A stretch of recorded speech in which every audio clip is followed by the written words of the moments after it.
Hope everyone's doing all right. So we're going to do ranking the tracks from the album today. So we're looking at another anniversary, and that's Ozzy Osbourne, The Ultimate Sin. February the 22nd, 1986. Second album with J.K. Lee. Recorded in 1985. 40 minutes and 51 seconds long.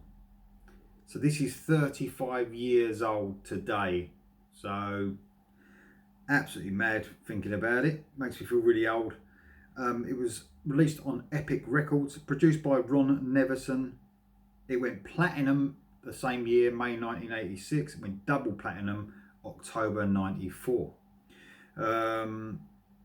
Let's talk about the cover. This has got to be one of the best covers ever in metal. What a brilliant cover. Ozzy looks evil in that painting. Lady standing there with Ozzy as some sort of fucking evil serpent. Fantastic. The colours throughout, sort of really excellent use of art on that. Absolutely brilliant. Love the cover. So at the time, like I said, J.K. Lee was on guitar. Obviously Ozzy on vocals. Phil Susan on bass. Probably pronounced that wrong. And Randy Castillo on drums. So this is known as Ozzy's least favourite album, solo album. And yeah, I'm probably going to piss a lot of people off, but it's my favourite Ozzy Osbourne album by quite a long way.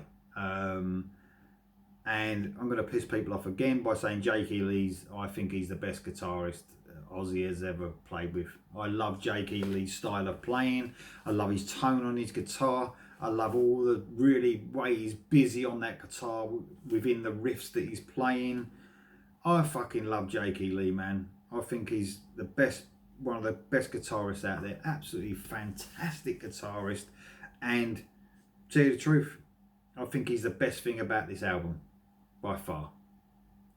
And you know, this is a great album, but I think J.K. Lee is the best thing about this album. So now I've got all the controversy out of the way and everyone hates me, I'm going to rank the tracks. So 9 tracks to talk about. I'm going to go from obviously 9 to 1, my least favourite to my favourite. So number 9, Never. So great riff and fretwork from J.K. Lee, absolutely outstanding. The work that J.K. Lee does, like I said, it tags onto the end of his riffs.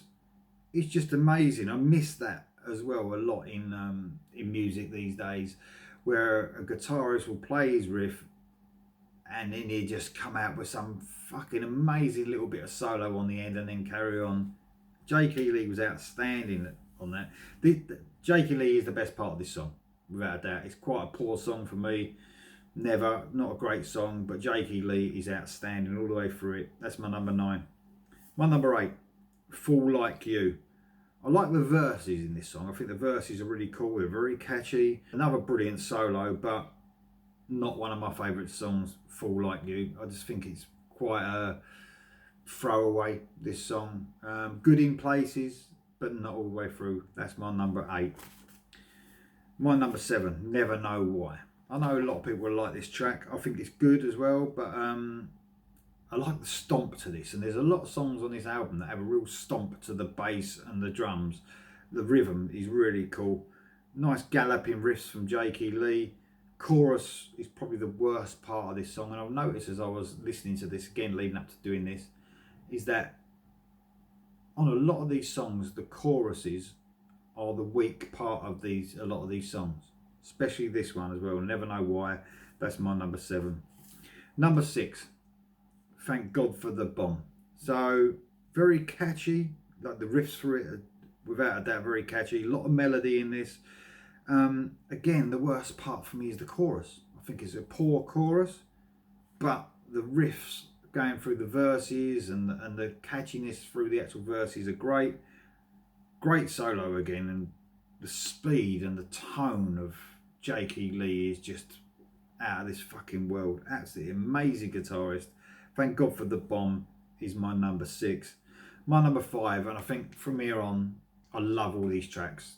There's been elements of these tracks so far that's good, but now we're getting some really great tracks. I really love these ones. So Secret Loser is my number 5. I love the groove to this. Very, very catchy. Sort of makes you want to, you know, bob your head to this one. Such a cool riff at the 2-minute mark. There's a really cool riff leading into the solo, and the solo is just fucking outstanding. Very good song. I love Secret Loser. It's real good feel to the song. It's a great song. That's my number 5, Secret Loser. My number 4, Lightning Strikes. I love this, man. It's a great stomp to it again, and like I said, there's a stomp to a lot of these songs. That riff in the verses is just amazing, very catchy. I love there's like a bridge at the 2.5-minute mark, and then another absolutely outstanding solo. Great song, Lightning Strikes. That's my number 4. My number 3. Now, my top 3, this was hard because I love all 3 near enough the same, but I've had to put them in some sort of order. So my number 3 is the title track and the start of the album, The Ultimate Sin. I just love the beginning of this song, the way it does that sort of it's got like a run to the hills type dum dum dum dum dum dum dum dum, and then that riff that comes in, man, and then that stomp again. That's really is a lot of theme throughout the album. I love the melody J.K. Lee plays over that chorus in the background. It's absolutely amazing. I love the change of melody through the solo. There's like a difference in the rhythm, and it really makes the solo stand out.